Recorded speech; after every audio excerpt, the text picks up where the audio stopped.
I feel Oh, like our fucking best fumble. conversations are without the camera recording. Oh, very much so. Oh, it is. Well, we should fix that. Well, No. I don't know if the stream wants to hear us talk about 6-7 and stuff. Yeah, I think it would catch some eyeballs. All right, if We we previewing Florida Texas A&M. you could preview any game you want to bring up. Y'all, everybody sounds good. Let me Yeah. get a mic check. Mic check. Mic Mic check. check, mic check. Mic check 1 2 3. Let me send out the good old links here. Does the stream look good? I think Yep. it looks good to me. Looks good to me. Fellas, we are doing fantastic with the viewership as we get everything set up here. Just want to say thank you to everybody as they're joining in. It has been a great series of the show so far. This has been our most successful year, most consistent year. Definitely better than last year, huh, Bryce? Oh yeah, last year got pretty bad. Yeah. You don't say. Posting. Shout out to Big Stig. Yep. Yo, You're yo, the glue. You're the glue. You really are the glue. I'm a big glue guy. I love to hear it. Big glue guy. He's the Elmer to our glue. Let's see here. All right, All He is the all right. copy to our pace. Yeah. give me at least Gorilla, bro. Yeah, Gorilla that's glue. Come on. you are grippy like Rubs that. the water down version. That's crazy. Insane. Continue. Yeah. I sent out this last tweet here. And we are good to start, fellas. Shout out Sketchy. I just went through the slides. They're looking very good. Very good. I even think they look improved.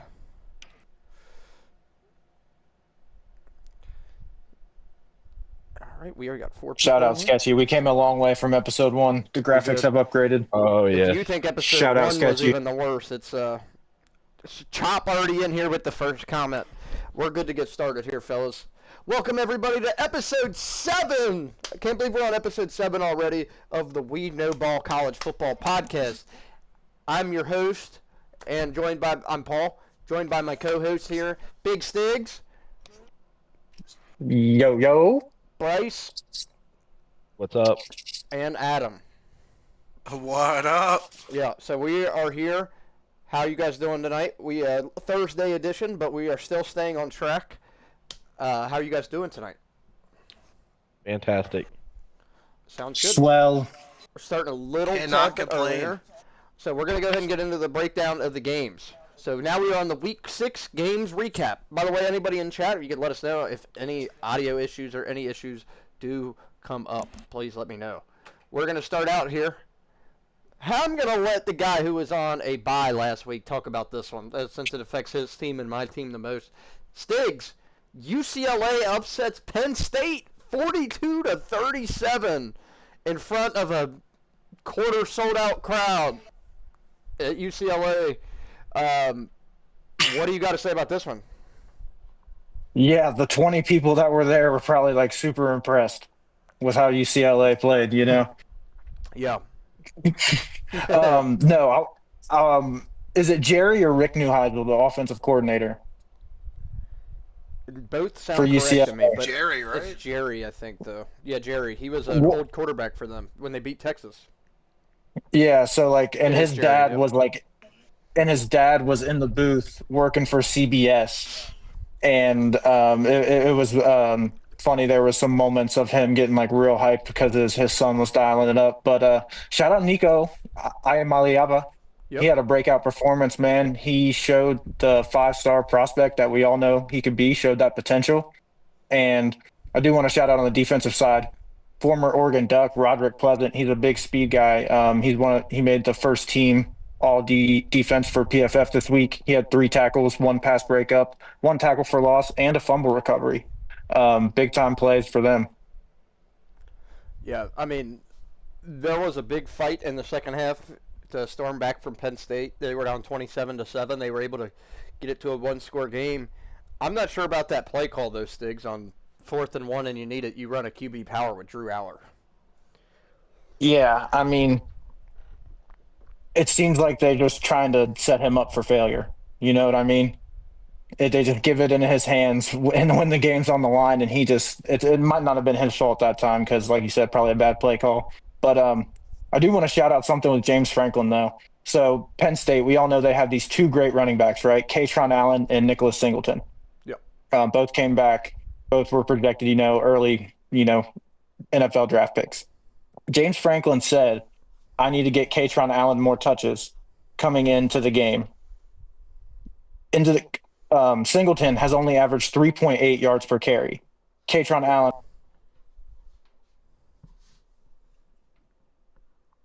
Yep. Hello. Katron Allen got 8 carries for 50 yards, and Singleton got 11 carries for 39 yards. It's just simple coaching malpractice at this point. Yeah, and I saw some stuff on Twitter about people asking if he regressed, if the running back room have regressed. But I think, like you said, it's coaching malpractice. Before we move on to the next game, we do got a couple chats coming in here. Shout out Smiles. He says, "How about them Ole Miss Rebels?" Yeah. You're cutting it in and out just a little bit, Paul. Oh, am I good now? Yeah. Okay. Smiles comes in. How about them Ole Miss Rebels? Yeah, Ole Miss looks really good, man. They're gonna have a big stretch coming up here. Both these teams, football. Let's talk about some good teams. We're gonna get to it. That was a huge upset. 3 guarantees in life: death, taxes, and Penn State not winning a big game. Yeah, ouch. James Franklin. This isn't even a big game though. Right. This was a small game, and he still wasn't able to handle that. So, yeah, we will move on to the next game. Maybe. There it is. Oh, I get to talk about this one. Okay. I'll keep it quick. Ohio State beats Minnesota 42-3. I know that quite a few of the people who listen are Ohio State fans, so I'll go over this a little bit. The defense is stifling, man. I mean, there's just no other way to put it. They've been unbelievable. This was a coming out game for Julian Sand. I'm going to talk a little bit about him more later. Wink, wink. As much as I didn't want it to just be glaze. Minnesota isn't a great team. Everybody knows that. It's not crazy that they won by 40. It's just how they've been winning games. It's just been, there's just hasn't been a doubt in a game yet. Maybe this Saturday there will be, but coming into this game, you wouldn't believe it. But, I mean, Minnesota's defense and offense weren't one of the worst teams in the country, but they can't match up. I thought PJ Fleck's post-game interview was phenomenal. Carnell Tate absolutely went off in this game, did anything he wanted. Have you guys seen the clip of Jeremiah Smith going in motion in this game, Dave? Where he goes in motion from the top of the field, comes back before the play, people follow him. And 3 people follow him. Yeah. And it opens up a one-on-one touchdown for Tate. Stuff like that doesn't show on the stat sheet, but a little bit of everybody getting involved. I really like seeing Sand get loose, but I'm going to talk more about Sand later, so if you have anything to add on to the Stigs, you can. Yeah, Ohio State's scary, man, because their offense is just now kind of getting warmed up, starting to let Sand loose, and the defense has started off elite. I know you'll touch on Sand later, but yeah, he's got one of the highest passing grades. He had his best passing graded game this week, and yeah, Carnell Tate, big breakout game, 170 yards before halftime, dude. That was crazy. Yeah, they really opened it up. This was the first game this year that they really let the deep ball go, and I was interested to see it because Minnesota plays a lot of man coverage. And you know who else plays a lot of man coverage? That is Illinois. So we'll talk about that a little bit later. The Elder versus Moeller game is more entertaining than half these college games. Hey, that was a great game. That was a good game. So I don't know. This one was pretty entertaining to me. Should we give this one to Bryce? Cincinnati beats Iowa State. I would actually be happy to talk about this game. I'll let Adam go first, and then you can bring it up. Oh man, Bearcat football might be back. Really, really impressed with how the offense played, especially in the first half. I mean, they're running the ball pretty much at will on Iowa State's defense. I know they're hurt, got a couple corners out, but still. I wanted to shout out a couple guys. Obviously, Brendan Sorsby was Brendan Sorsby. He had 2 touchdowns in the air, 1 on the ground, especially the 82-yard pass to Caleb Goody that pretty much sealed the game. I do want to shout out our 2 running backs because, like I said, they were running it pretty much at will. Evan Pryor, you know him, Paul, I do. former Buckeye. 10 carries, 111 yards, and 2 touchdowns. Last year, he was really the guy that you counted on to get a big play, and he had 2 of them in this game. He had a run 30 yards for a touchdown, and he had another one for 20. And Tyree Walker had 14 carries for 89 yards. He didn't score, but he left a guy dead on the field with how bad he got trucked. I mean, laid the boom. But yeah, I think the Bearcats they showed that they can compete in the Big 12, especially with this win. Yeah, and we're getting some comments in the chat. Trinidad better than saying, how about them Bearcats? Imagine rooting for a nut when you can root for a Bearcat. Joe That's a Royer, valid my point. goat. That's just facts. Facts. But Bryce, I'll let you go ahead and take the next one here. No, I was just going to say I got to watch a majority of this game, and Cincinnati is legit. They had a rough start to the year, losing to Nebraska, and even though they weren't completely out of that game, they were still very much in that game. They've really turned around to be a great team, a sneaky, difficult team. I think they're going to be a team to watch moving forward. Yeah, really quickly, I just Yeah. want to shout out defensively, Jake Golday, linebacker. He is the NFL player, man. He is a stud. Had a really big game, and shout out to the balanced rushing attack of UC. They had 12 explosive runs of 10 yards or more, and that trio of Sorsby, Walker, and Pryor had 17 broken tackles, just running through people. One last thing, I just thought of. Sorry. Did want to shout out somebody else on the defense. Jalen Hunt. He had 2 sacks in this game, and with the way the odd defense we run, the 3-3-5, it's kind of hard to get sacks. I wanted to shout at him. Yep. And like what Bryce was saying, that we could be a sneaky team. Our schedule coming up, at least, has us a decent chance to be in that position come November and December. We got UCF this weekend. You got a tough game at Oklahoma State. Yeah, really tough. With a Heisman quarterback It's still- coming back. And then Yeah. at Baylor, which Baylor's been pretty good, but I if think the they'll be offense sneaky. keeps playing the way they are, I think they can compete with anybody in the. I agree with that. I agree with that. Also, Austin came in here, said they played Patrick Mahomes. It was rigged. Currently, your Bearcats are ranked 26th in the country. They are receiving the most votes for a team that's not in the top 25. So that's something to note. I think UC is good.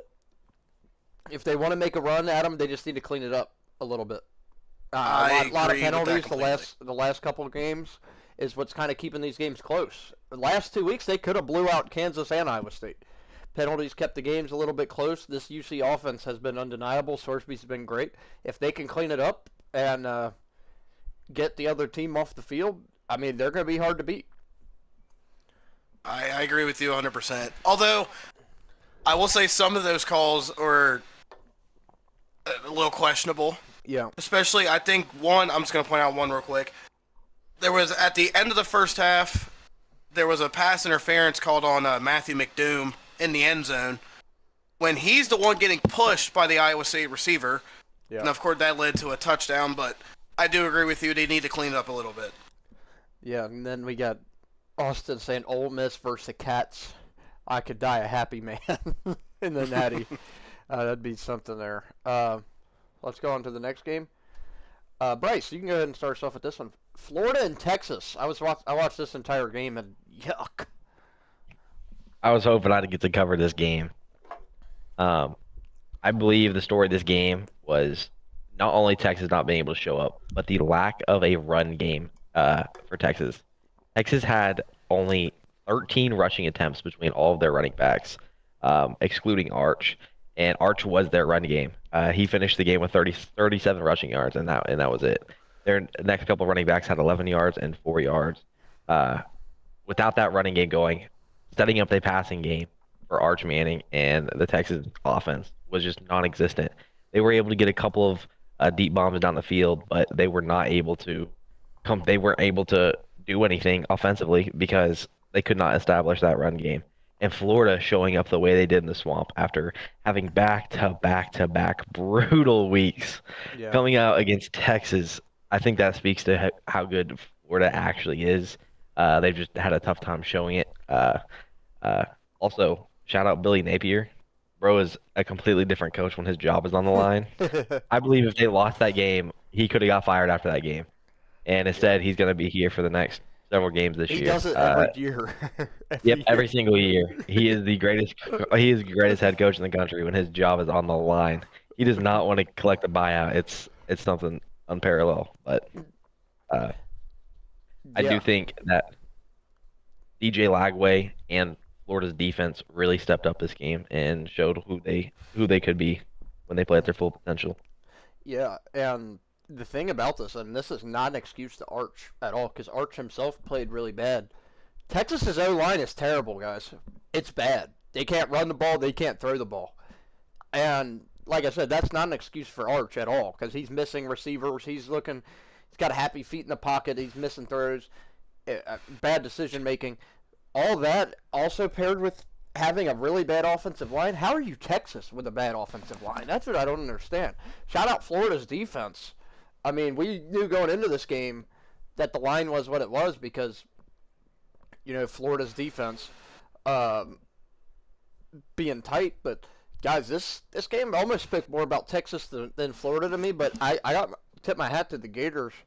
I mean, Texas tried making a run late, but overall, I mean, I'm really worried for Texas on the offensive side of the ball.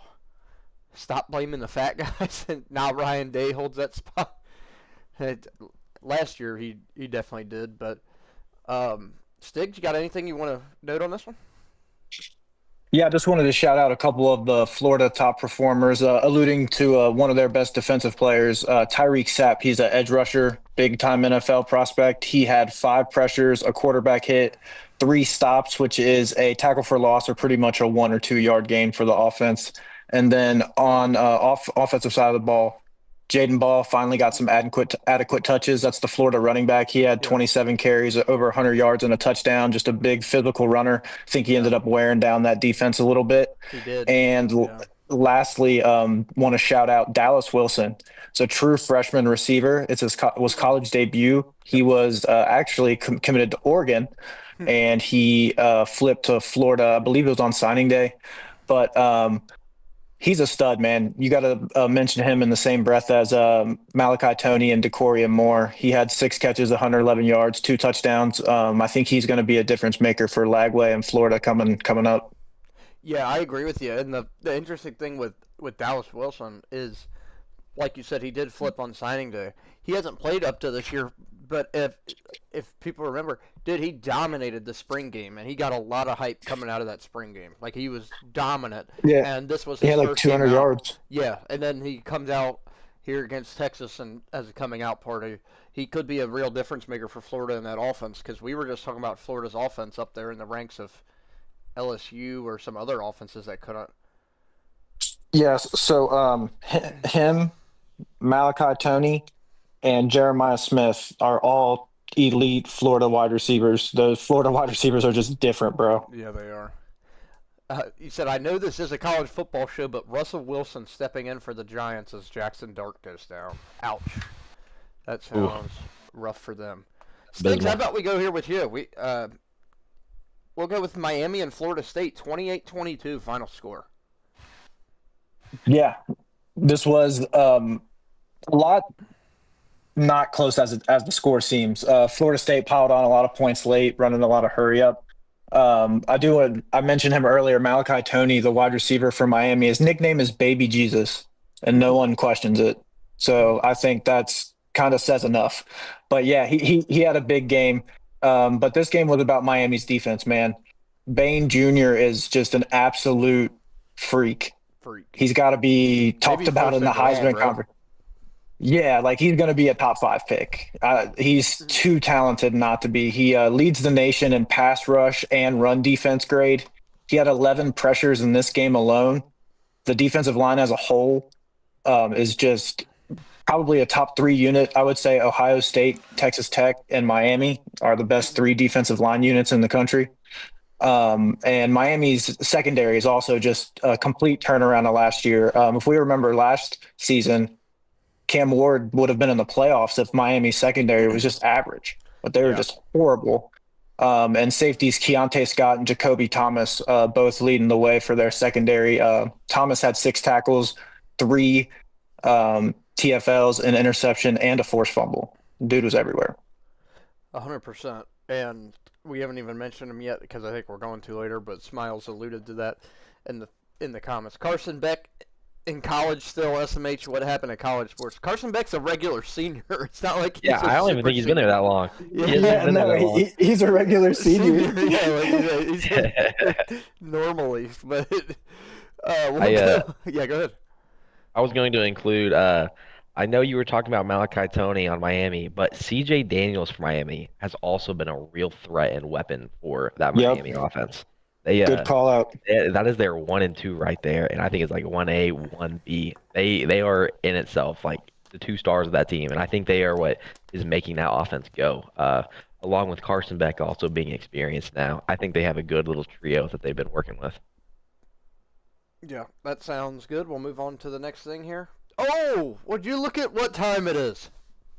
Adam thought he was next. We got trivia time. Now, guys, I got 6 trivia questions for you guys this week. And here's Dun, the dun, catch. dun. Dun, dun, dun. I gave you guys a sneak peek of what the first question might be about. But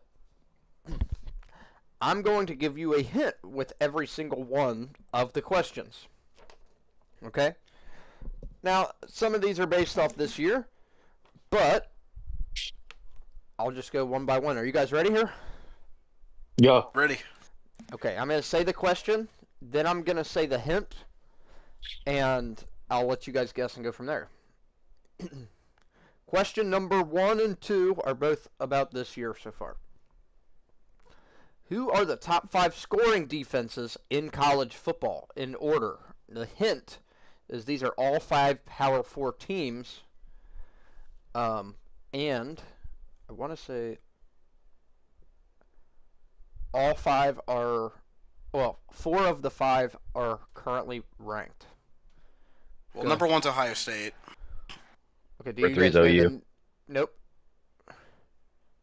Number 2 is OU. Number 2 is OU. Do you guys know the numbers on these?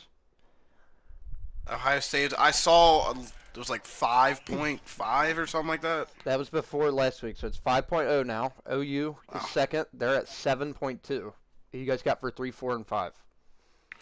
Let's see. Man, I want to say Miami, but I know that's not it. They You were said just out the top 5. I kind Mm. of wanted to say Oregon, but I don't know. Texas Tech. Texas Tech is number 4. Oh, yeah, They're good at job. 11.2. Yes. So you Nice. got one team that's ranked and one team that's unranked. An unranked team with a good defense. They are number 5. They're giving up on average 12 points a game. Hmm. You guys are missing number 3. They're currently ranked in the top 10. Hmm. It's not Georgia. It's Or, not. it's not. It's not Alabama. I mean, Nope, not either one of those two. You guys want another hint? No. No, No. Is it A&M? it's not A&M. Good Uh, guess. I feel like Is it? Is Oh, it Indiana. It It's is Indiana. Huh? Indiana is number 3 at 9.6. Number 5 is a team who used to be ranked. Now they're not. Oh, was Nebraska ever ranked? I don't know why it's coming to That's mind. exactly what I was thinking too. It's not I don't think they Nebraska. ever were. It's not Nebraska. No, it's not either one of the. Is it Auburn? Nope. It's not either Texas or Penn State. Because Oh, then oh, that would. Oh, is it Penn State? uh, No, the other one, Texas. it is Texas. Texas is still Wow. 5th at 12.0. So Arch is just ass. Yeah, that's- Yeah. All right, now I'm going to go right back to this. Who are the top 5 scoring offenses in college football? These are Texas also Tech. all 5 in the Power 4, but the hint for this one is also 4 of the 5 are ranked. Could you go in Oregon. order? Oregon's not on there. They Texas are number Tech. 6, I think. Texas Tech is number 2. They're averaging What's that? 48.6 points a game. Is I think I Indiana? know- Everybody. Indiana is number 4, 47.8 points per game. So they're top 3 in scoring defense, top 4 in scoring offense so far. I think I know number 1. Is it USC? USC is number 3. They're at 48.4. So you guys Wow. got 2, 3, 4 down. That was the one team that that the was not unranked? ranked. That was, yep. The number 1's Tech. Number 2 is Tech. Texas Tech. Number 2 is Tech. Number two Oh is damn! Tech. Who the hell's number Is 1? Tennessee on there? Tennessee's number 1 at 51.0 points a game. Wow. Number 5. Number 5 lost last weekend.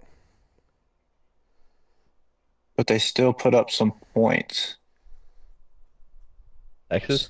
Is it Nope. Vandy? Nope, not Vandy either. Not an SEC You said- score. Is it Power 4 you said though? It is Power 4, yep. They lost. Is it Iowa State? It Maybe. is not No, Iowa fuck. State. No.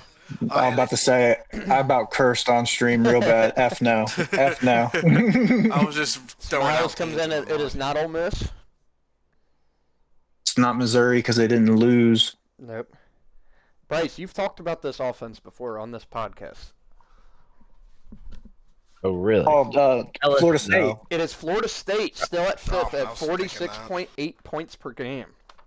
It's crazy. Yeah, I remember Bryce. Bryce loves Tommy C. Yeah, they put up a lot of yards Army. too. So in order, you got Tennessee, Texas Tech, USC, Indiana, Florida State, and then defense was Ohio State, Oklahoma, Indiana, Texas Tech, Texas. So Indiana's playing solid ball, people.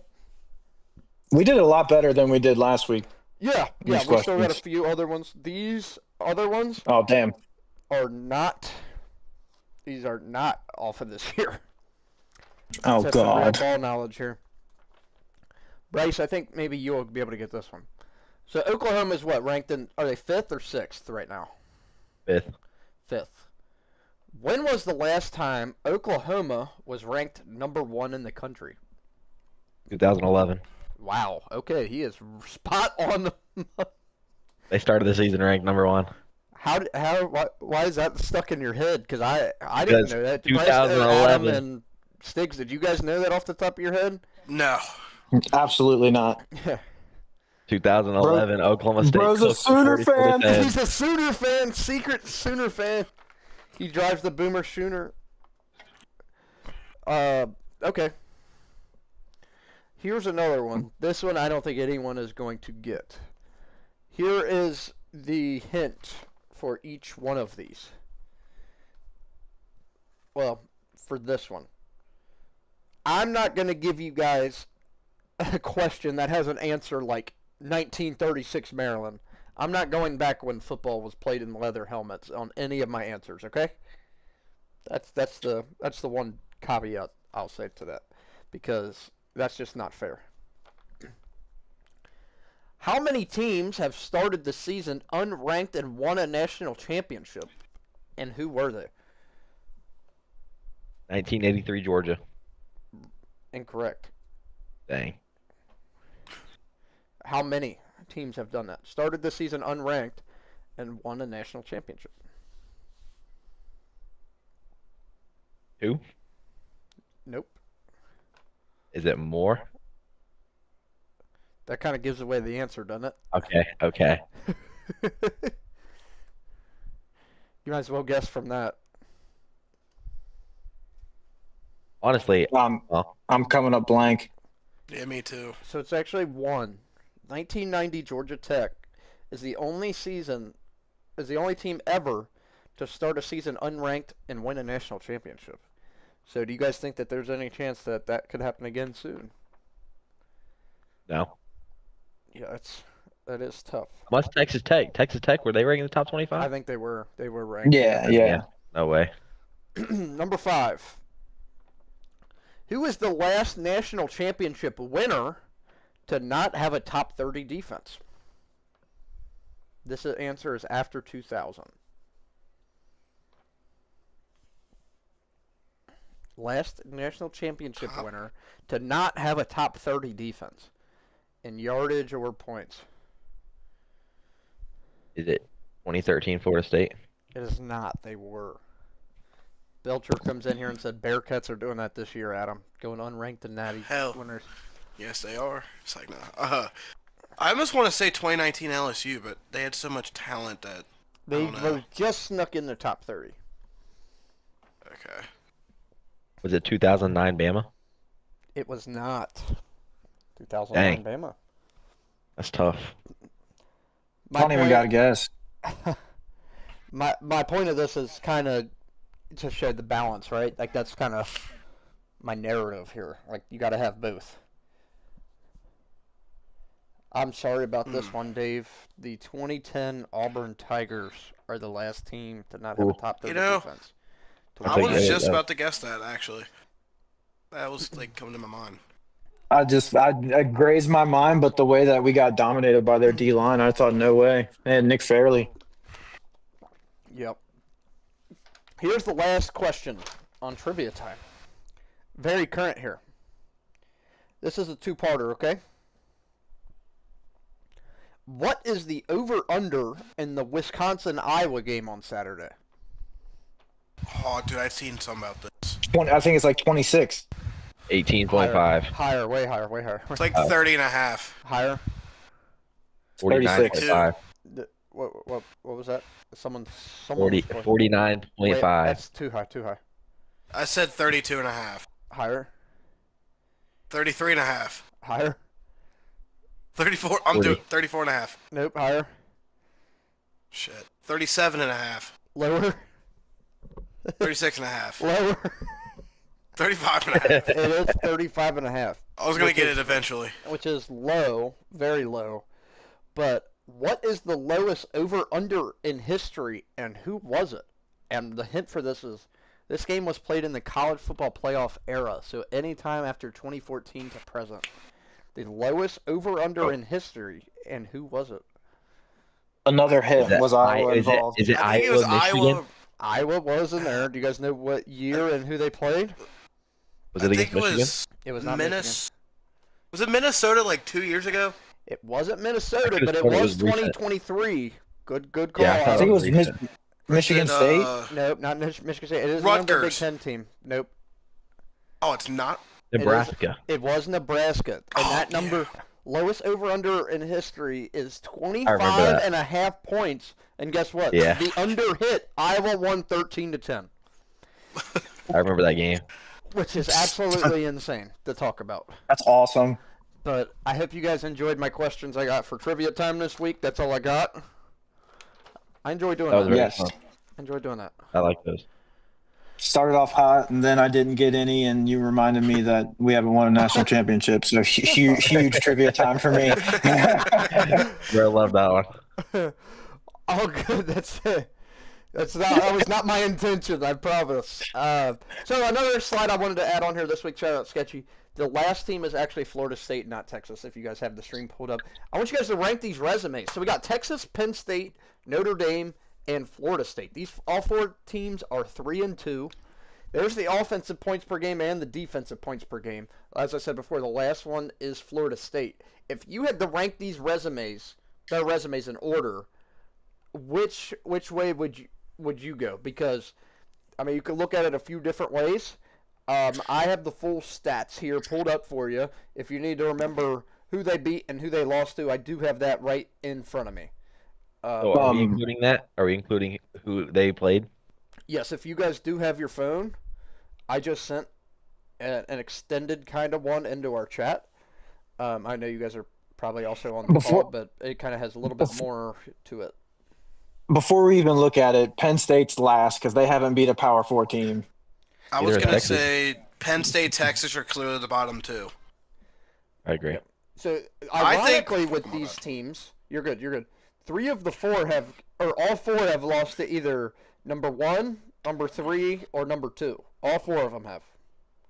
I would my personal would be Notre Dame, Florida State, Texas, Penn State. Okay, me personally, I'm gonna go resume wise because that's all this is resume wise. I'm gonna put Florida State first because I think they have the best win out of these teams. I'm gonna go Florida Very State. fair. since they have a win over Bama that looks good, better and better each week.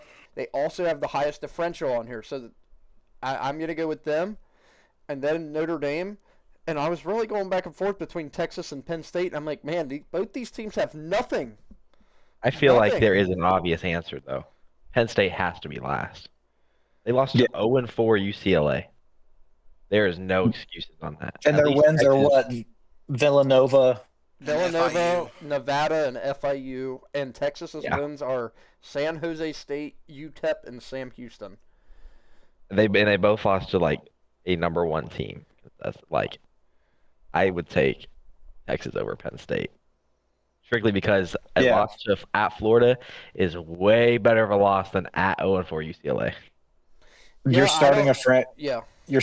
you're starting a franchise, and you have to pick between this season arch and Drew Aller. Who you taking? Aller. I think Aller still. I mean, right now If we put Drew Aller on Texas' roster, is Texas undefeated? Or do they still have losses? they still have lost. Aller hasn't been that good. I think they'll they're still pretty you would dog still lose shit. to Ohio State. I'll give Aller credit though. In the second half of that UCLA game, he was, I think, the main one that was trying to lead them back. But for It's the what it same was thing with supposed Penn State and Texas. Like, it's deeper than just a quarterback playing bad. to be, 100%. They have a lot deeper problems. And Texas is more the team. Penn State's more like coaching. Yeah, I agree. I don't know. It's not looking great for Sark either. He's starting to get a reputation in big games. I'm going to talk about that a little bit later as well. When you compare the Notre Dame and Florida State ones, you got your losses.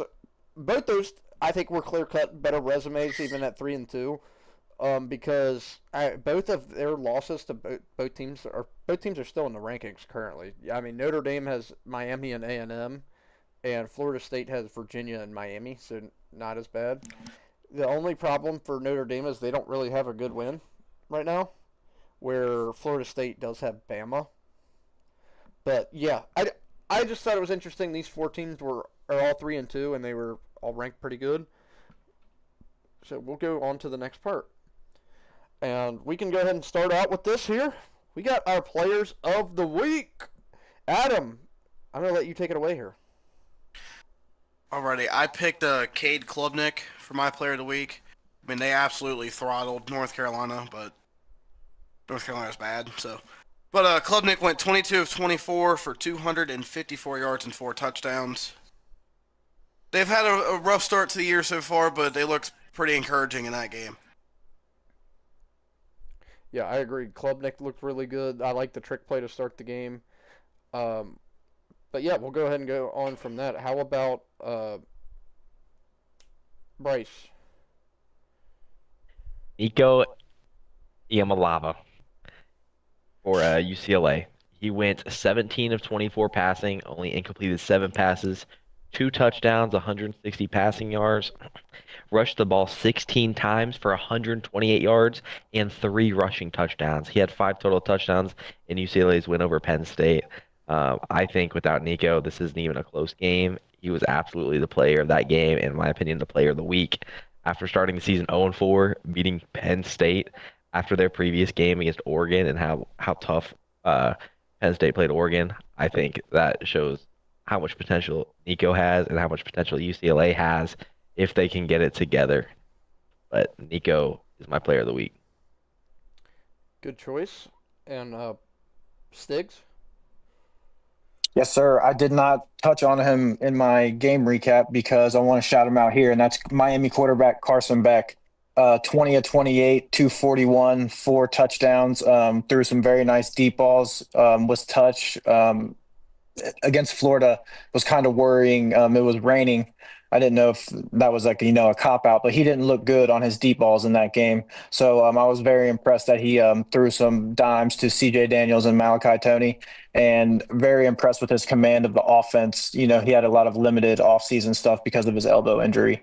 So just very impressed with him. Yeah, very much. So I'm going to stay on the quarterback trend here. I spoke about it a little bit earlier, and I was trying to not just completely glaze, but I think this week it's at least warranted. I'm going to go with Julian Sand. And his grade this weekend, I'm pretty sure he was a 91.5 PFF player grade, by the way, Stiggs. Yes, sir. 23 of 27, 326 passing yards, 3 touchdowns. Highest completion percentage in the country.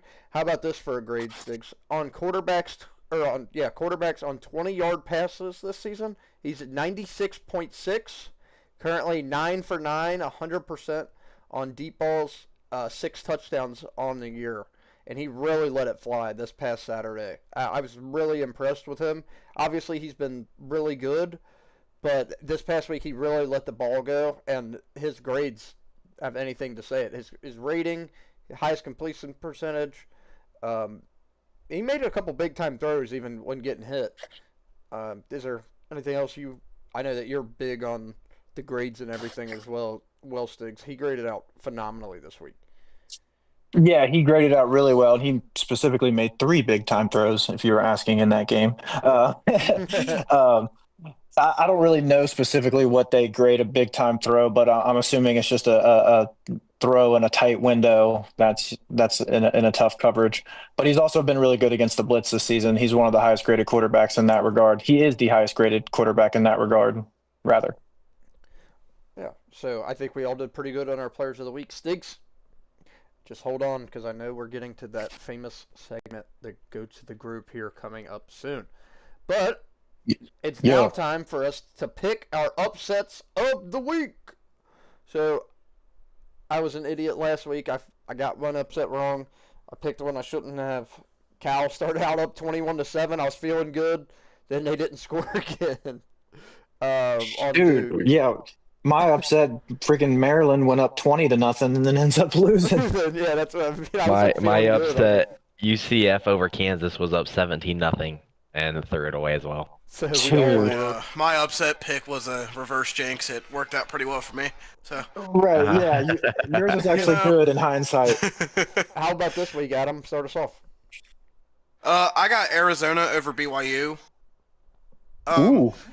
BYU, I mean, they've looked good, but they really haven't played anyone with a pulse, to be completely honest. I mean, they played, I think, Portland State week 1, Stanford week 2, which Stanford could be arguably the worst team in the Power 5. Or Power 4, sorry. East Carolina, which inferior opponent, and then a bad Colorado team and a bad West Virginia team. And this is at Arizona. So this is like the first bright light game for freshman quarterback Bear Bachmeier, so I don't think he's going to get it done. Give me the Wildcats. Alrighty then. Stiggs? Damn, he's doubting number 47. QB 47. I just we won't touch on it too much because we still got to pick it. But yeah, I got Michigan over USC. I didn't even, like I said, I thought Michigan would be the favorite coming into this game. But I did too, if one thing that travels is a good defense and a run game, and Michigan has both of that. So I'm going to take that. Okay, and then Bryce. I'm going to take South Carolina over LSU. I think this could be a very okay. tricky trap game for LSU if they are not careful. They're coming off a bye after coming off the loss to Ole Miss, and they've had a couple of weeks to prepare for this. But I think them having that time off and having to settle back into the game, I think it could be really close early. And depending on how the game plays out, it could be a close game going late. And I would like South Carolina's odds to win this game if it came down to the end of the game.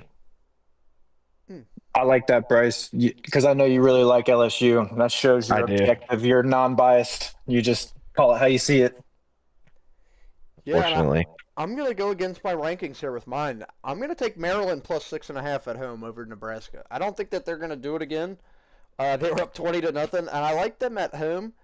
Nebraska's pretty solid too. That I have them ranked and Maryland unranked, but realistically, Maryland didn't look terrible last week. They just had a collapse, which isn't ideal. But Washington, I think, is better than Nebraska currently. Malik Washington, I expect him to play well. I was surprised that it was all the way up to plus 6.5, even with Maryland at home. But I'm going to take the Terps at home. I don't know. Are you on that wagon still, Stiggs, or are you off? No, Maryland's still really good. I don't understand how they blew that game. I still think that I mean, it's the Big Ten, so it's tough. And I honestly haven't looked at who they have coming up, but I would still expect them to be almost like kind of a Vanderbilt kind of team, like just a thorn in a top team side later on. Yeah. So listen to this schedule here. They go after this week. They play at UCLA. That's winnable. Then they have a game at home against Indiana.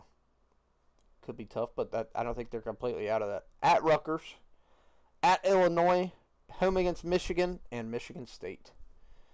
So It's not, yeah, so they don't even play like a top. I mean, yeah, Indiana is a top team, so yeah, they play Illinois and Michigan, which I think that if they take two out of three there, I think that they're in good shape. I didn't Uh, even mean to sound disrespectful towards Indiana. It's just so unfamiliar with hearing their it is name right. and like having to take them serious. But no, they're a legit top team. They're a legit top team in the conference. Yeah, and we'll talk about them as well coming up here in a little bit. But it's time for the age-old question.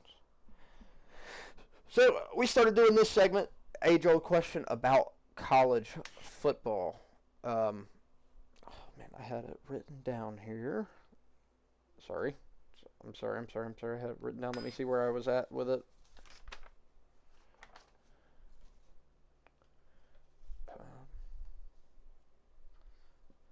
Okay. I have a current question. Call it age old if you want. Bryce, I'm going to start with you. Well, All right. everybody has their own take on it. Do bowl games outside of the college football playoff matter and count? Go. Do they? Yeah, I still think they do. Even though the transfer portal opens up and people can leave, and the opt outs because of NFL, I still think it matters to the team and them getting to celebrate their season for making it into the postseason.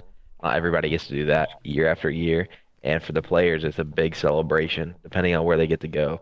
I still think it matters to the players and to the fans. It absolutely matters to the fans, regardless of what people say. Like beating another team, whether your entire team's sitting at it or not, it's still your team playing against another team, and I do think it matters.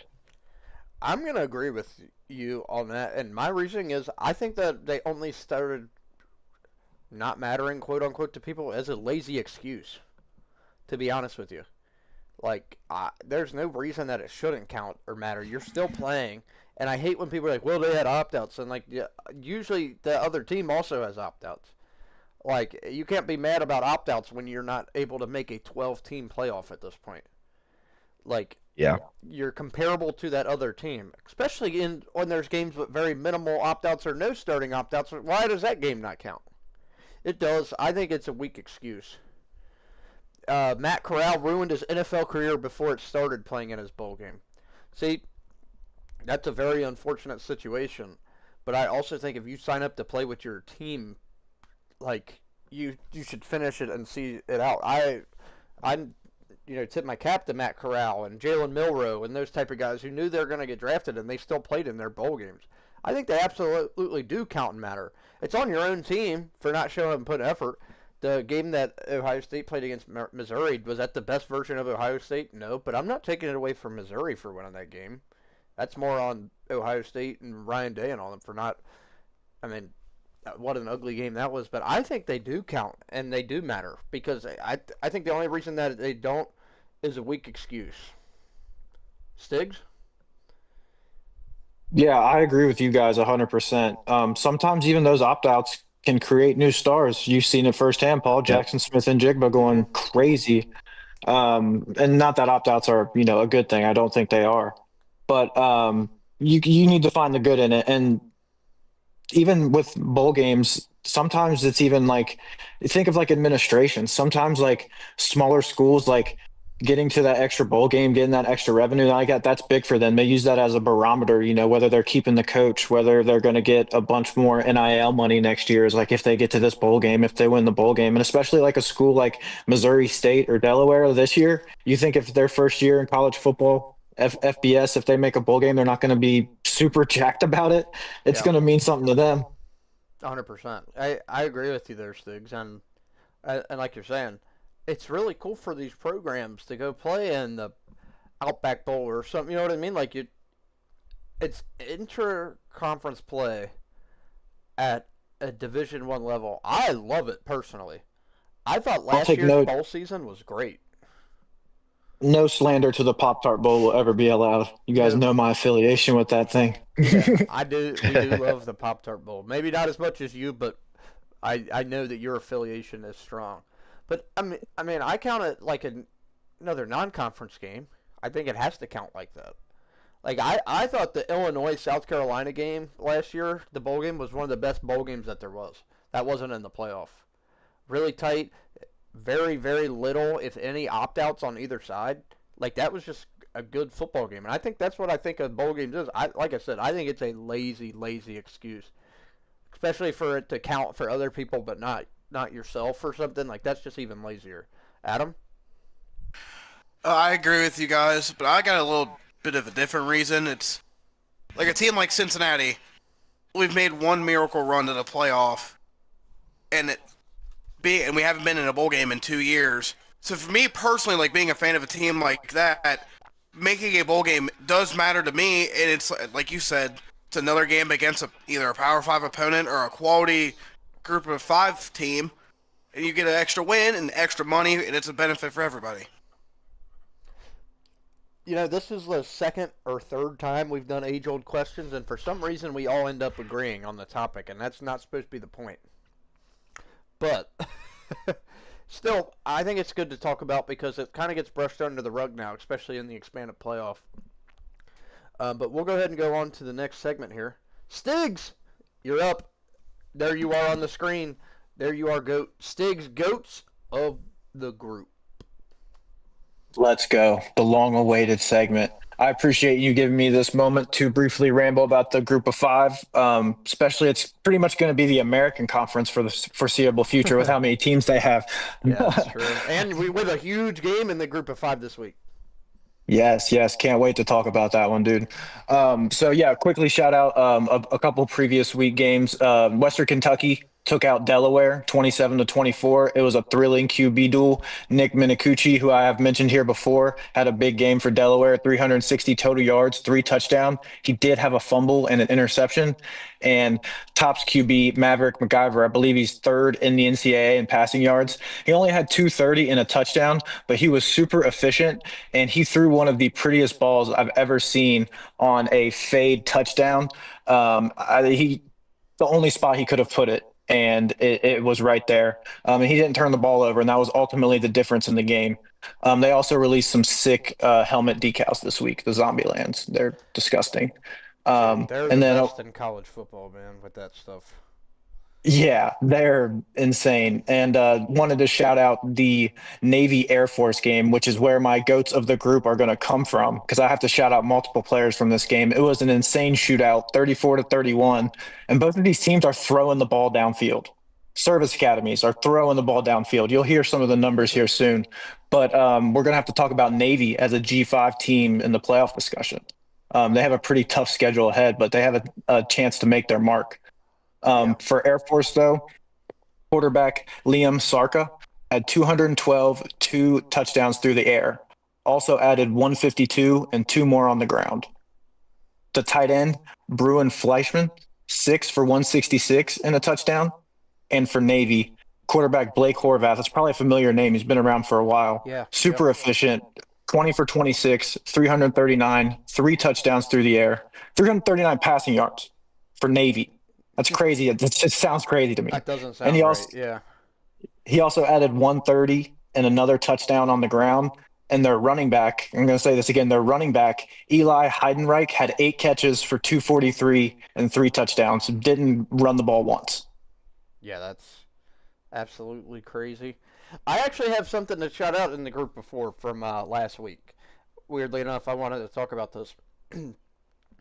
I've been pulling for Ohio. Ever since Ohio State played them, I want them to win the MAC, so it doesn't look like they played a trash can. I got to shout out Ball State. They were 14.5-point underdogs. They actually came out and beat Parker Navarro, and the Ohio Bobcats. And here's a name for you, Stiggs. Nathan Voorhis, Ball State defensive tackle or defensive end. He ended up with 3.5 sacks by himself in this game, and was able to lead Ball State to a big upset win in the MAC over a 2-touchdown favorite in Ohio to a win at Ball State. God, we love matching, man. We do. You said you watched it? I watched some of it, yeah, when I was doing other things, when I'm flipping and going through. Saturdays can get a little hectic because the only time slot that I'm not flipping games is Ohio State. Besides that, I'm flipping through as many games as I possibly can, just to kind of. You're about to make me shed a tear watching some G5. I love to hear it. Yeah, but I wanted to say something to Nathan Voorhis showing up as a senior. 3.5 sacks by himself in that game. Dog. Here's our top 25s. So I think we are all right here. Bryce has a different number 1 than the rest of us here, Stiggs. Bryce. Hold on, I'm waiting for my stream to load up. He's letting the dog out. Bryce had to let his dog out real quick, but There we go.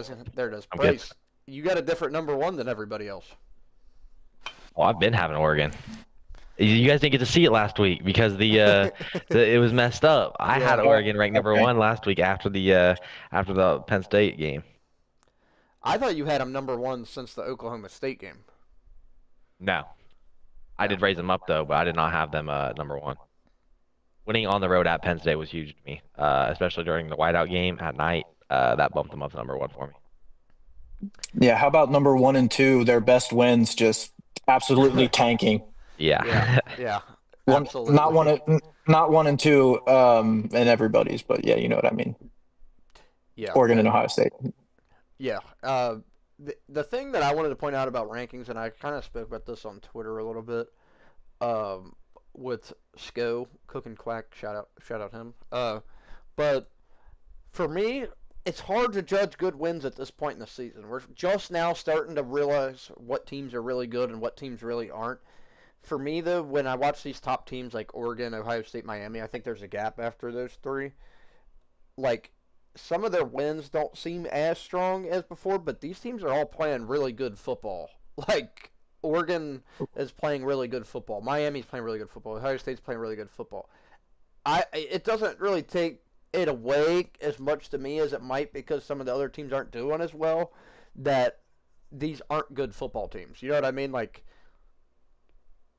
all 3 of them, I think, have solidified themselves as the top 3, whichever order you want to have them. I think it's clear that those are the 3 best teams in college football right now. I'm 100% fine with that. And it's just so tough to gauge because, I mean, like right now, honestly, Alabama plays Florida State. With the way Alabama's been playing, like Alabama probably wins by 10 points. Yeah. You know, and at least that's just how I'm thinking right now. Mm-hmm. But Florida State has the win, so that's a really good win. It's one of the better wins of the year. And I just think that it's the eye test, at least for me, it does matter. Like, 100%. See, resume is all good, and winning games is winning games at the end of the day. But yeah, the eye test matters to me. How you look, who you got, it does matter to me, and I try not to let it play like a huge factor. But I mean, it matters. It does. 100% it matters, and the way that these teams are playing these games also matters. Like you guys remember a couple years ago, I want to say it was the Caleb Williams year with Oklahoma, when they started like 9-0, and they ended up being ranked like 10th in the first college football playoff coming out because they were playing every single game to like a field goal, like with teams that were middle of the pack. Even with like Miami last year, they were doing it. You can't tell me it doesn't matter because it does. I'm sure Bryce was around hearing that a lot, where it's like, we're 8-0, we're 9-0. It's like, yeah, but you just played, whoever it is in the Big 12 to a field goal game again. Like, you've done that for the last 4 weeks. Like, it matters. I did notice, Stiggs, that you do have Washington. You're the only one with Washington ranked. I don't mind that. I think Washington's solid. I just didn't want to get called a homer for ranking them. No, they are solid, and I mean, I think they proved that there is a teardrop for where they are in the Big Ten currently. in relation to like Ohio State. But I had Maryland ranked last week, so it would Yeah. be unjust of me not to put Washington kind of right where I had Maryland 23, Yeah. and I don't think the Ohio State loss is a terrible loss. And just with how everything shaken out, I think I put Washington in a pretty fair spot, like a non-biased spot. Yeah, I think that's around where they probably are. A lot of the teams that are just off the rankings are pretty similar to the teams that are just in it, to me. But me and you, we've been riding the train for a couple weeks now. Both of us at number 25 with North Texas. The Mean Give me Green. North Texas. I'm the only one with the three G5 teams. I got USF, Memphis, and North Texas. Dude, Memphis looks really good. Yeah, If you they guys do. get a chance to at least watch some highlights of them, like they are good. They're a fun team to watch. It's where Dan Lanning kind of got one of his coaching stops. Um, and yeah, they play a fun style of football. They sling it around. It's fun. Yeah, they definitely do. And I'm just trying to see if there's any big differences what we have in here. It Oh all yeah, seems. Yeah, go ahead. I do want to shout out. So I have UC 20 Yeah, and Nebraska not ranked, even though Nebraska has the same, I believe the same record. If it's not the same it's the record, they same. only Yeah, have one loss. Yeah, they it only is. have Yeah, one loss, and they have a head-to-head over UC. yeah, Two things with that. One, it was an away game for UC, like an away, like neutral site game, kind of like a last, not last minute, but it was an away game, and the eye test matters to me. UC, to what Adam said earlier when he was recapping their game, UC could prove that they can play with anybody in the Big 12 with that style of football. hmm Brennan Sorsby can throw, and they have three different rushing attacks when you include Brennan Sorsby. And I don't remember his name, but Adam even shouted out a third running back a couple weeks ago. So I know that they have bodies that can tote the rock, and their defense is playing a lot better. They have Antoine Peak in the secondary, Golday in the middle of the linebacking core, and then the Godfather up front. So they have studs in each level of the defense. And I just, that was where the eye test was kind of like, yeah, I'm not going to rank Nebraska yet. For what it's worth, Nebraska's 26th in my rankings. yeah. I So got you. they're like right there. Yeah, and the funny thing is we talked about it in the group chat the other day. Just kind of the different philosophies between these rankings. At least we're doing better than the AP, which means we watch them and have a philosophy, unlike Right. some of the voters. So like for me, 22, 23, 24, I kind of mentioned it before. They all three have the same record, and they all like Nebraska played UC, UC has played Iowa State. They all have the same record. I'm just gonna personally, with them having the same record, I'm gonna honor the head-to-head over everything. So I got Nebraska one spot above UC, and UC one spot above Iowa State. I I can Which is 100% see completely your valid. side. That's what I was gonna say about yours. Yeah. I think after week one, Cincinnati seems like they're a better team than what Nebraska is. I just like to always, when I'm comparing similar resumes, if they were head to head, take the team that won in the head to head game. I Yeah, I'd like to that's add to totally. that. I think Go ahead, when you Bryce. lose matters, and Cincinnati losing week one and then winning every single game since then, compared to Nebraska losing a couple weeks ago, that being their last game they played. I think that also matters when ranking the teams, Yeah. especially Yeah. if you're going to be comparing where they're at today. No, I That's a very understand good point. that. The thing with Nebraska is they didn't lose to UCLA. They ended up losing in overtime to Michigan by 3, which isn't like the worst loss of all time. That's respect. I've seen the worst loss of all time to them, so I'll cut Nebraska a little bit of slack. Uh, but as of right now, I don't have a problem with having them both ranked. I mean, when they're both 4-1 where they are, and ironically, the UC fan has been the quiet one when we talk about this. What's up with that, Adam? I was just letting you guys spit. Yeah, I think overall we're pretty similar on a lot of stuff, but it's interesting to see kind of the thought process behind some of the teams. I It's need yeah, go ahead. I need Bryce's weekly Notre Dame explanation. They're up to For being 13. number 13, They're not even in my rankings. so last week I had them at 18. If you go and look at all the teams that were in front of them that fell last week, they deserve to move up, just like every other team. Uh, you had Texas, Penn State falling out. Um, Who were some of the other games that were in the top 10 last week? There's another game I'm missing. Florida State ahead of them dropped out. LSU.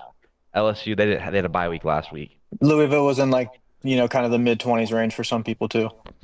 Yeah, there was a couple of games last week where all of the teams that were kind of favored or had been ahead of them fell, and that's really Vandy. the big reason. Vandy, that was the other one. Yep, Iowa I knew State, there was too. another one. Iowa State. State. Iowa Those State. were them right there. Those Yeah. were the five. All of them fell, and I dropped all of them below Notre Dame. I mean, like I said, when you lose matters, and how Notre Dame's first two losses happened, I didn't drop them out of the top 25, but I definitely didn't keep them up high either. They've been at 24 and just been climbing their way back to the top. So So for me, That's with honestly that, a valid. it's valid, Bryce. But my thing is they haven't beat really anybody, and they gave up 30 points to Purdue. Like that doesn't necessarily say like scream to me like Notre Dame's back at that point. And then like the game against Boise, like it was a pretty decent win. I mean, it was what 28-7 was the final score. Like I kind of expect them to score a little bit more than that, but like I think Notre Dame eventually will be there. But it's a little alarming giving up 30 to Purdue 2 weeks ago, and for me that I want to just like jump them right back up. let me since the Texas A&M game, every single week they've been dropping or they've been getting a better points per game for their defense. They went from 41 losing to Texas A&M, 30, 13, 7. Their defense has been getting better and their offense has been getting better. They've scored before the Boise State game. They had back-to-back weeks where they scored 56 points. Like they are offensively, they are there. Defensively, they're not horrible. Like they are still a top 10, top 15 defense in the country right now. So do you think the 12 teams ahead of them? Do you think any of those 12 teams has given up that many points to Purdue? I just don't see that. Maybe I'm overthinking it, but like that's just alarming to me. I want to point out something that's kind of funny. So Bryce, Adam, and me all have Notre Dame ranked, and we all have them like kind of ranked in a different spot. And each spot that we have them ranked, Illinois is like one behind or one in front of our team. I just thought that was funny. So it's like we're on the same page. We're like Notre Dame and Illinois are like right next to each other, but we're not on the same page. Spot, I'm like, yeah. I just thought that was interesting. No, the thing is, Bryce, when I'm saying that, I'm not saying that you're invalid by saying that. I'm just saying that's why I don't have them ranked yet. And I'm putting emphasis on you. Let me ask you guys, any of the teams I have below them, are you taking any of those teams right now? To beat Notre Dame? Yes. I mean, I think some of those will be a pretty decent game, depending on where they're at. You still have Texas ranked. I'm very surprised with that. And if this were power rankings, that would be a valid question, but resume matters right now, and they got 2 L's. I know they're the good teams. They might play the toughest game left on their schedule this week. No, it's USC whenever that is. Yeah, it's WC. They play NC State. Oh, okay. I'm thinking of next week. That's next week. I'm sorry. I was thinking of the USC game. I mean, they also still have to play Navy, too. Shout out Dave. Neither one of those are really going to carry the weight against, like, a top. You know what I mean? Like, I don't know. I feel like the teams ahead of them could all have better wins than them at the end of the year. Maybe. If those teams are still there. Like, if those teams are 9-3 that's valid. and Notre Dame's 10-2, I mean, they're going to have a better record overall. And like I said, when they lost the first 2 weeks of the season where they didn't even look bad in those games. They lost to walk-off scores back-to-back weeks. Back-to-back weeks, the defense, like you say, the defense being bad, the defense is what let down the offense. Yeah. So, I get that. I also just look at it as they played the 2 best teams on their schedule and lost to both of them, though. Like, I think when you lose matters 100%, but also, like, they're not even going to play another team on caliber of those 2 teams to even redeem it, I think, is how I'm kind of looking at it. Like, I don't think they're going to play another Miami or Texas A&M the rest of the year, like a team that's even on that tier with them.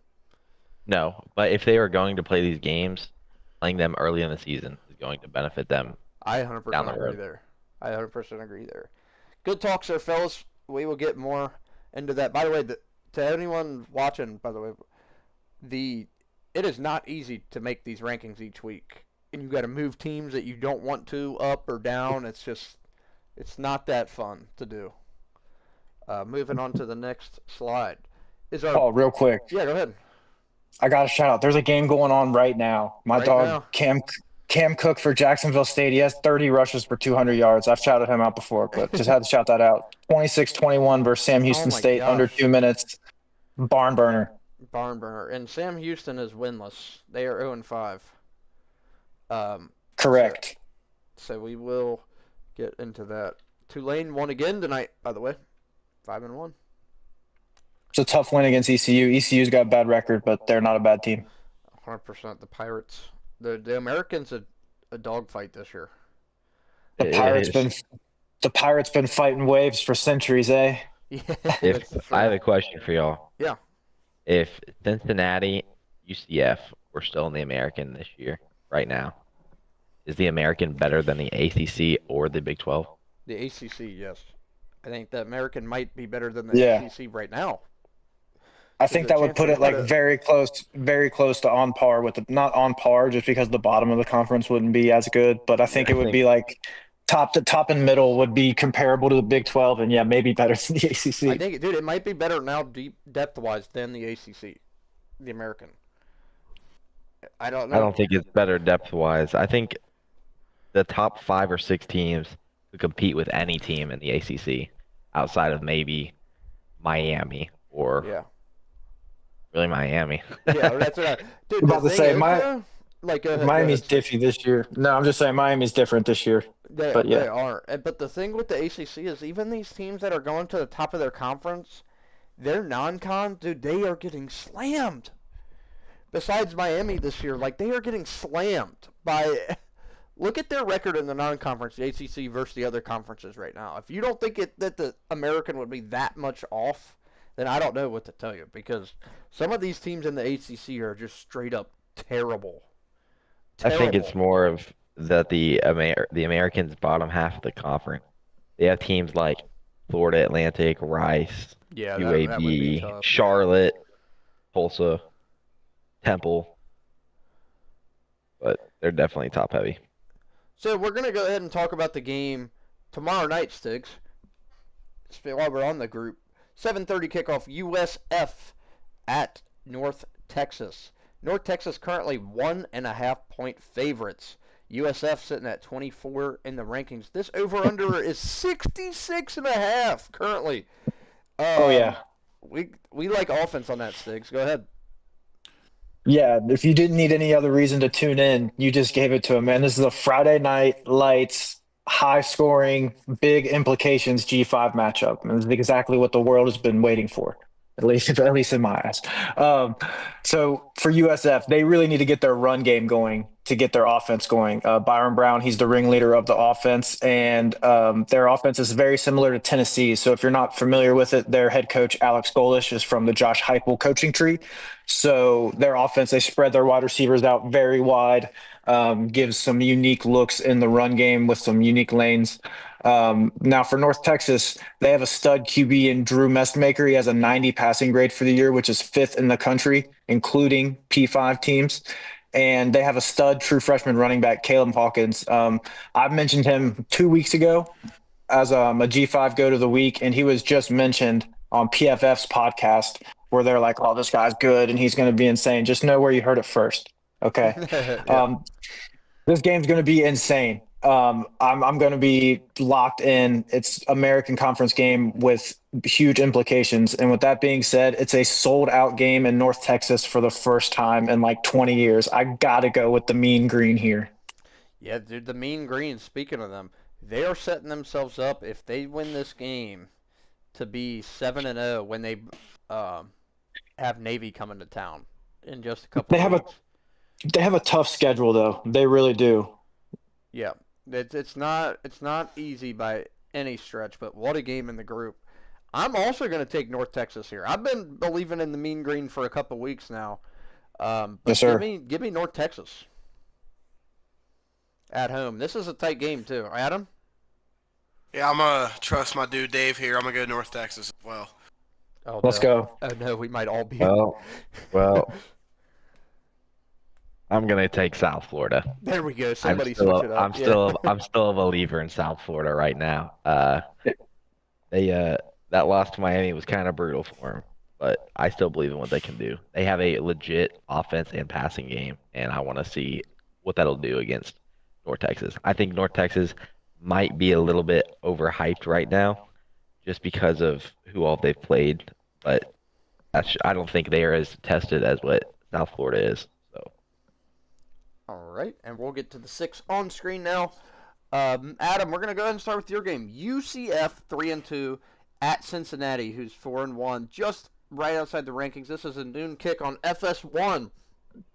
CBS Sports currently has Cincinnati as 10.5-point favorites. Over under 54.5 for the Bearcats and the Knights. The 2017 national champs come to town to nip. Adam. Yeah. UCF has their starting quarterback is questionable in Taven Jackson, and the backup at Ja'Cory Brown is also hurt. So there could possibly be on their third string quarterback coming into Nippert. I think the Bearcats win comfortably here. I just think we're the better team, period. And honestly, I would take the over. Just we'd love to score a lot of points and give up a decent amount of points. So I'd go the over, but I'm taking the Bearcats in this one. I'm gonna keep it short and sweet. I'm gonna go with the Cats. Stiggs. Man, I just can't. I don't have that many losses this year, humbly, in our pick'ems, and like 3 of them are UC. So I'm gonna pick. I'm picking the Cats too, just because Brendan Sorsby.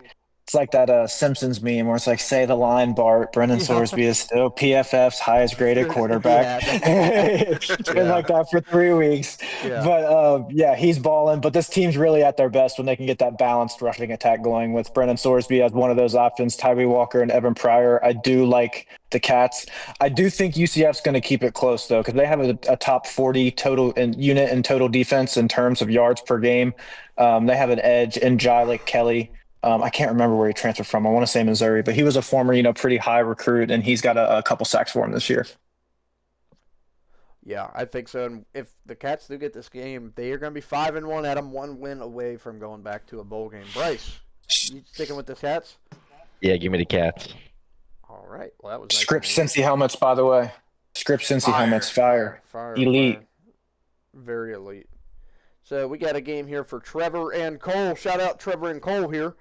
Alabama at Missouri. Bama -3 on the road, over under 51.5. This is also a noon kick on ABC. Missouri at home +3. Stiggs, we'll start with you. Bama at Mizzou. Bo Pribula. Bama's finding their groove. What's going to happen, Center?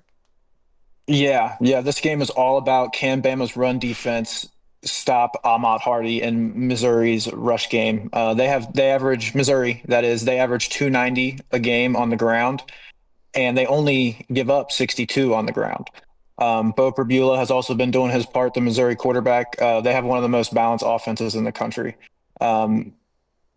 Doak Walker Award finalist Ahmad Hardy, I think he'll probably end up winning it. But contrary, Ty Simpson on the other side has been shredding defense from a clean pocket. He's got a 91 passing grade on intermediate 10 to 19 yard throws and 94.8 on deep shot plays. So I expect Bama to win a close one. I really wanted to pick Missouri here, man, because I really like their team. And I think they are like a true contender in the SEC, but I think it's a little too soon for the drink. Interesting enough, this game did start out at 6.5 and is now currently down to 3, if that has any implication on anything. But everything points to this being a good game. Like we said, though, what does Bama usually struggle with in their losses, Stiggs? It could happen. The mobile quarterback. Another mobile quarterback. But I don't know if your quarterback's your biggest worry when you got Ahmad Hardy on the other side. Yeah. Bryce, what do you think about this one? I think betting against Alabama last week was a little bit risky just because they were going to be preparing for Vandy and all the crap that Diego talked. This week, betting against Bama, I feel like could be a little bit more interesting. Simply because Bama had a big win last week against Vandy that was super emotional. I think they they needed that win, and Missouri has more than likely been preparing this game specifically for a while. If Missouri was to come in and beat Bama, that could put them in places they didn't think they'd be at this time of the year. With that being said, I think this game will be very close. I think Missouri might even cover the spread, but I'm going to take Bama. All right, Adam. I'm gonna take Alabama here. Just keep it short and sweet. Give me the Tide. Man, Real quick, I do want Yeah. to say, Bryce, I caught that subtle shot. You know, you'd be dumb to bet on Bama last week. I was the only one who picked Bama, but continue. man. I'm gonna go ahead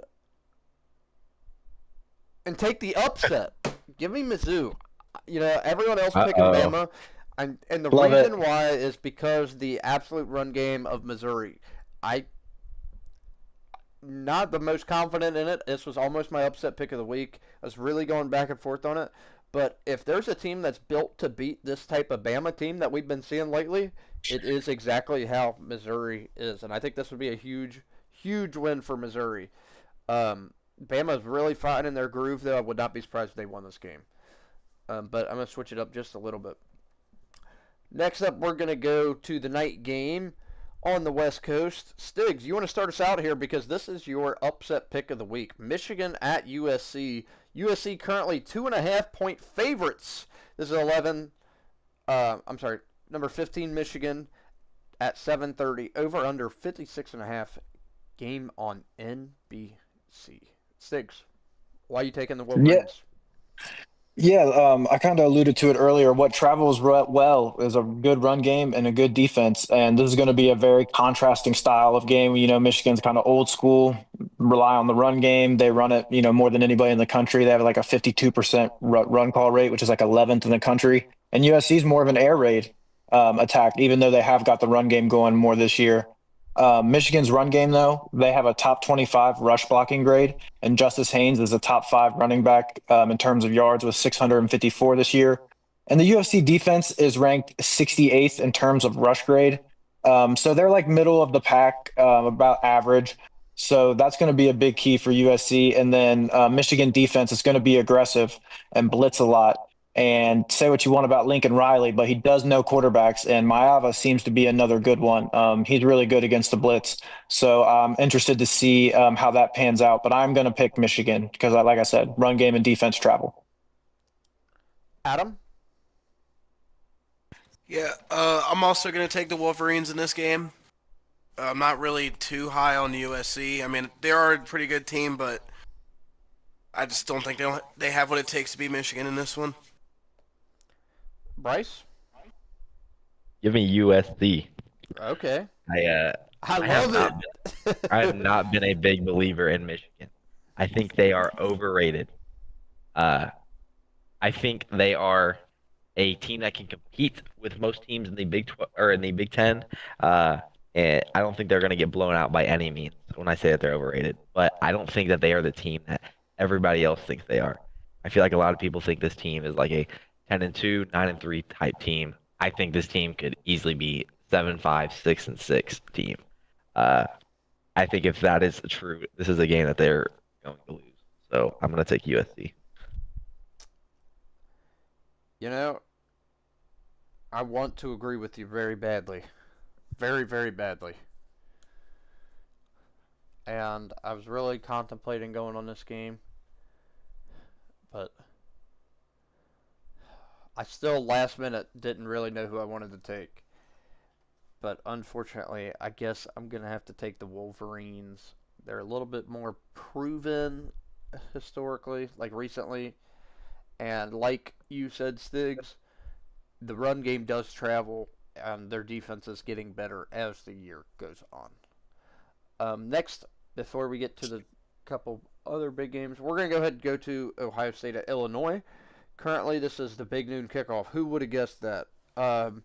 Illinois ranked 17th in the country. Ohio State currently minus 14 on the road. Over under at 50.5. Bryce? So I'm thinking we might need to put this game on upset alert. Oh.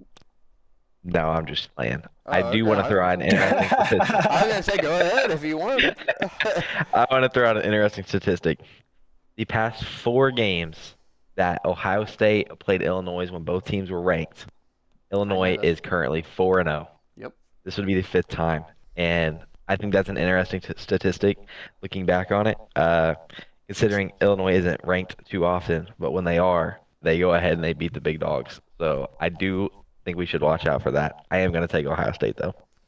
Yeah, I was gonna say the only thing about that is they played like 8 other times since last time they were ranked and they lost. But besides that point, I'm sure that I'm gonna go to Stiggs here. How about you? I'm sure you got something to note about that trophy, the Illabuck. Oh, that's my first note. The Illabuck Trophy. Shout out that wooden turtle. That's my Yeah. first note. Yeah. But no, I think this is an absolutely horrible matchup for Illinois. Like I almost made this my lock of the week, but that's a huge number. And what's the spread? Like 30? It's right now. It's 14. Oh, it's only 14. Yeah. For some reason, maybe it was the over I was looking at. That was a high number. You said it was 50, right? 50 and a half. Yeah. Yeah, something about it turned me off for the lock of the week. I can't quite remember, but I just think there's no way that Illinois wins this game. I remember the Duke game, right? Illinois' offensive line is bad. They're really bad. But Altmaier did a good job of mitigating that by throwing the ball super quickly, getting it out in like less than 2 seconds. Yep. But Ohio State's defensive backfield is top 20 in defensive coverage grade when the ball comes out in less than 2.5 seconds. So That's ball knowledge they don't right there. Holy crap, Stiggs. yeah, they don't Love have a good offensive line. They don't pass protect well, and their run game hasn't been good either. And like you said earlier, they do a lot of man blitzing, and Julian Sands, the highest graded quarterback against the blitz this season, 92.2. I just don't see a world where Illinois wins at all. Yeah, I'm gonna also take Ohio State here. I think Ohio State covers the 14 as well, and like I'm not just glazing. Yeah, when I they're say covering that. that. Look how many yards Illinois is giving up per game on what against some of these teams too. I'm gonna take Ohio State. The thing is the over under seems a little high to me with the spread because quite frankly I'm not sure Illinois scores as much as it seems like they're giving them in this scenario. I'm gonna go with Ohio State there. Adam? Yeah, I'll just keep this one short and sweet. Buckeyes by a lot. Unfortunately. How about this one? The one that you've been waiting to talk about, Bryce. The one that's kind of got a lot of people's attention. Red River is this weekend. This kickoff is on ABC at 3:30 at the fairgrounds. Oklahoma now favored by 1.5. Over unders 44.5. And everything I keep seeing is how is Texas favored, even with Mateer playing or not? And it's a valid question. But what do you got to say, Bryce? I think this is going to be a great game. Last year, it kind of sucked. It was a blowout. OU couldn't compete with them. Texas was obviously the better team, and I believe they won 34-3. This year, this game is a true toss-up. And I think Red River this weekend is one of those weekends that every college football fan remembers. This is like the turning point of the season. Everybody's going to remember everything that happened before Red River and then everything that happened after because this is such a uniquely distinguished game on the schedule. It being neutral site, and I like how the SEC has changed the kickoff time from 11 to 2:30. I think that's going to give the game a new look. Whenever you start seeing like shadows and clouds, like and that stuff over the field, it changes the way the game feels and the way the game looks. That being said, if John Mateer is going to be playing, which I said a couple weeks ago, right before they had the surgery, you were right on I this, thought he was going to be playing. I think he will be playing. And if they play, I think OU's offense is going to be a little bit stagnant coming out just because he's had to sit out for a couple weeks and they're going to have to get their rhythm back. I mean, if you think about it, they've been playing all year during the summer. They've been playing together, practicing, and he's had to take a couple weeks off to recover from this. So I think that maybe will mess up OU's pass game a little bit. but I still think it will be a low-scoring game. Uh, I'm betting on the fact that John Mateer is a better quarterback than Arch at the moment, and I'm gonna have to take OU strictly because I do not trust Arch right now. I think Texas run game's a little bit busted. I think Arch under pressure is going to struggle. This is also the best defense they've seen this year up until this point, outside of maybe Ohio State week 1. Um, I feel like this is going to be a tough game for Texas to win. All right, and how about you, Stiggs? What you thinking? Yeah, I got OU, and they're like second in the country or something in sacks. I got OU whether Mateer plays or not. I'm pretty confident in that. But did you guys hear the Chipotle story about Mateer? No. Okay, so I've heard this on a couple podcasts. It's hilarious. So a rumor on a college message board comes around that like someone at Mateer was behind Mateer at Chipotle, and the guy who presses the burrito at Chipotle asked him if he was going to play, and he said he's 100% playing against Texas. And then, but further point, someone posted a picture with Mateer at the Chipotle, like validating the worker did. So they're saying the story's got legs. Wow, that's actually insane.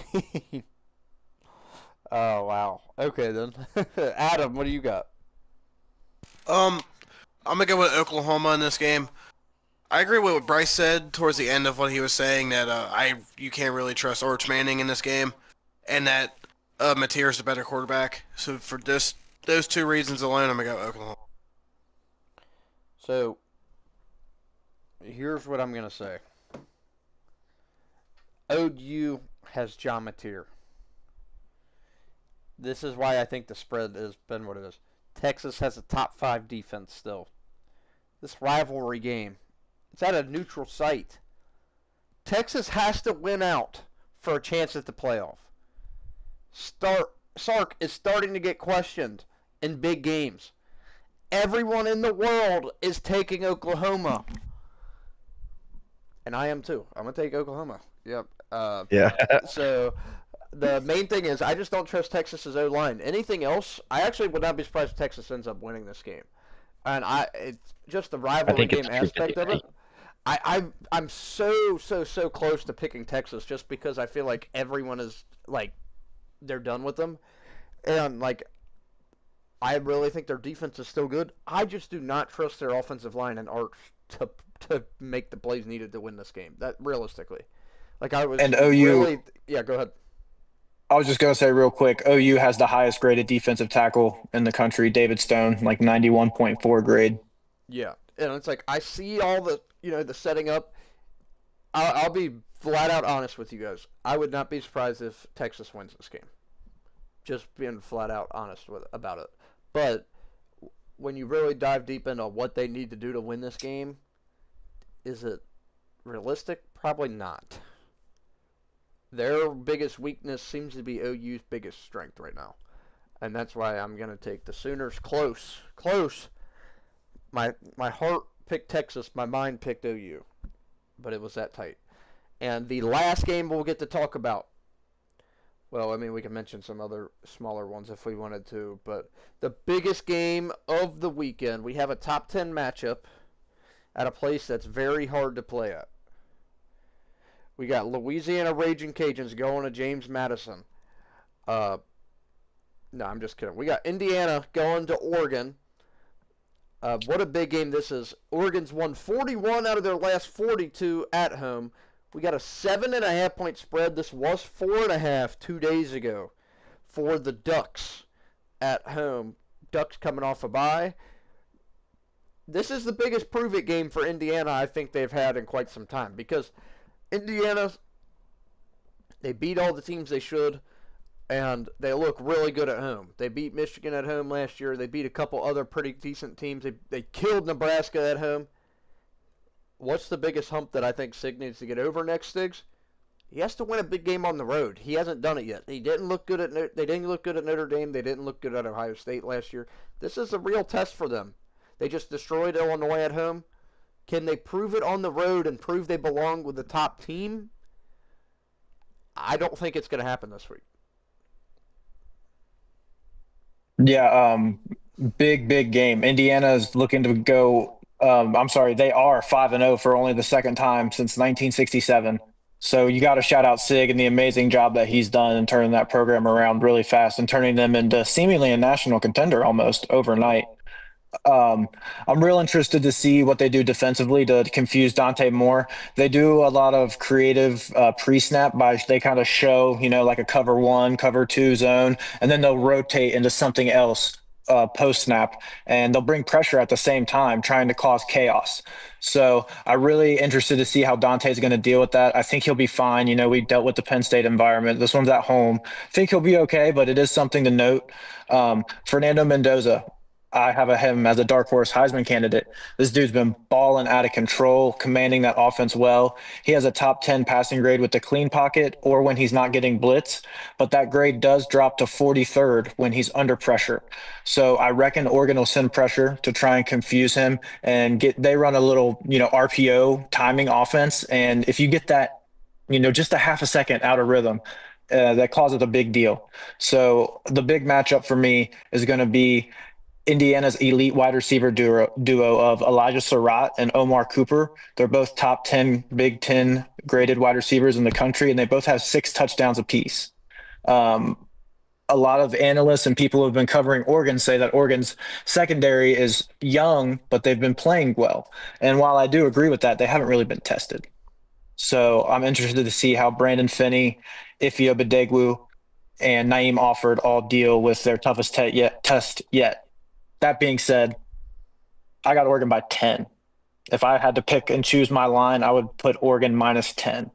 I think they're going to win and win comfortably. Indiana's just not there yet, but they're very, very close. Yeah, they to the people who have been around Indiana are starting to be taken seriously, but a lot of people aren't taking them seriously yet. And I think this would be a game that they have to prove it. And like you said, the biggest matchup to me though is I really like your matchup there, Stiggs. I really, really like it.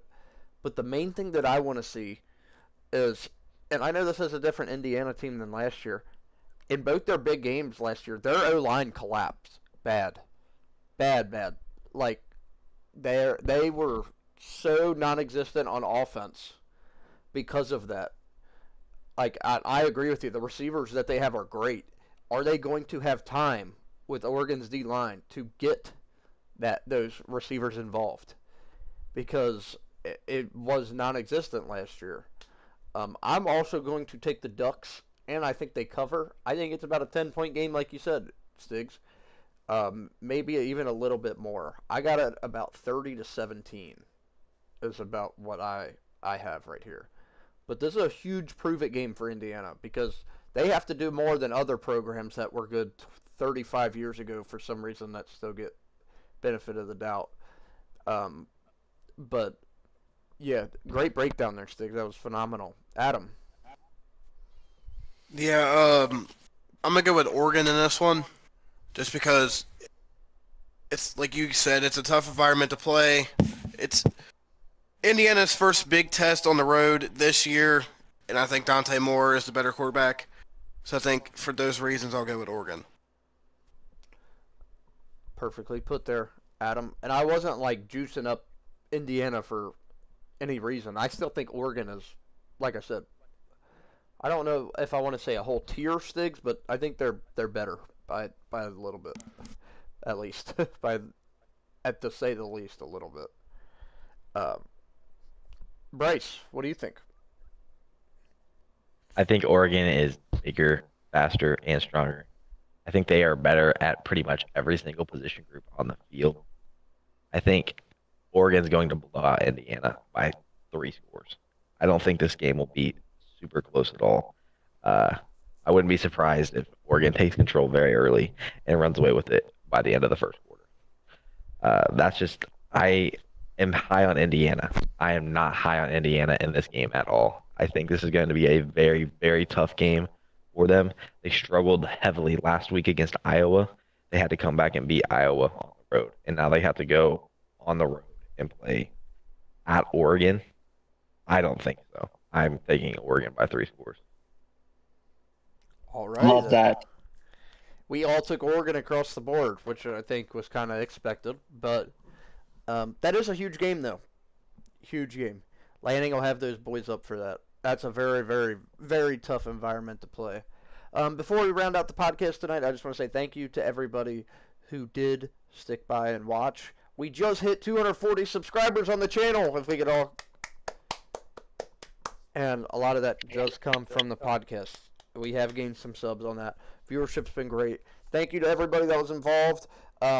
Wait, how did I almost forget? Very quickly, let's go through and give our locks of the week. Stiggs, start us out with your lock.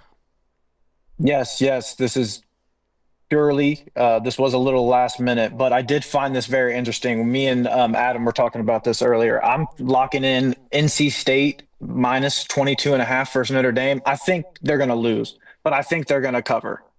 They have CJ Bailey, a really good quarterback, and they have the second highest leading rusher in the NCAA right now, and his name is Hollywood Smothers.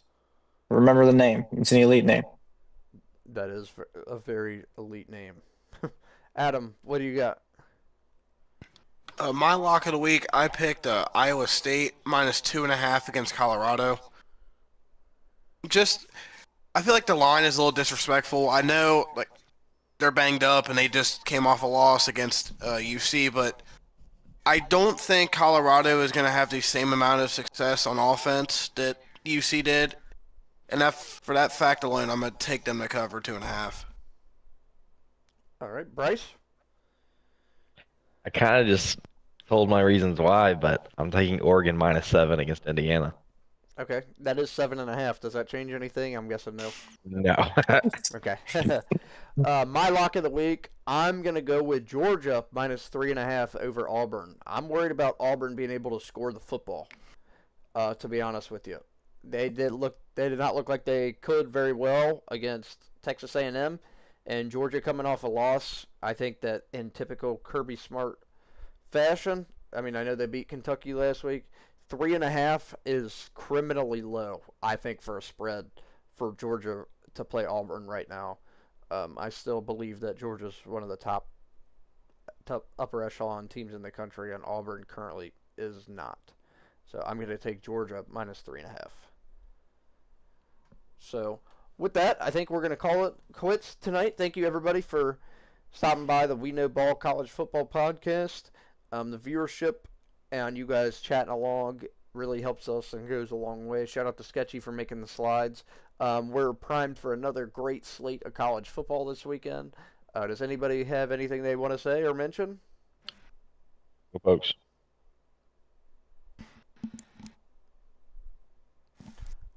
Nothing else? Okay, go Pokes is what we got. That's what we got. Yeah, all right. Well, we're going to go ahead and sign off of here. Thank you, everybody, for tuning in, and we will see you next week with episode 8. Wow, we're already that far into the season. Thank you, guys.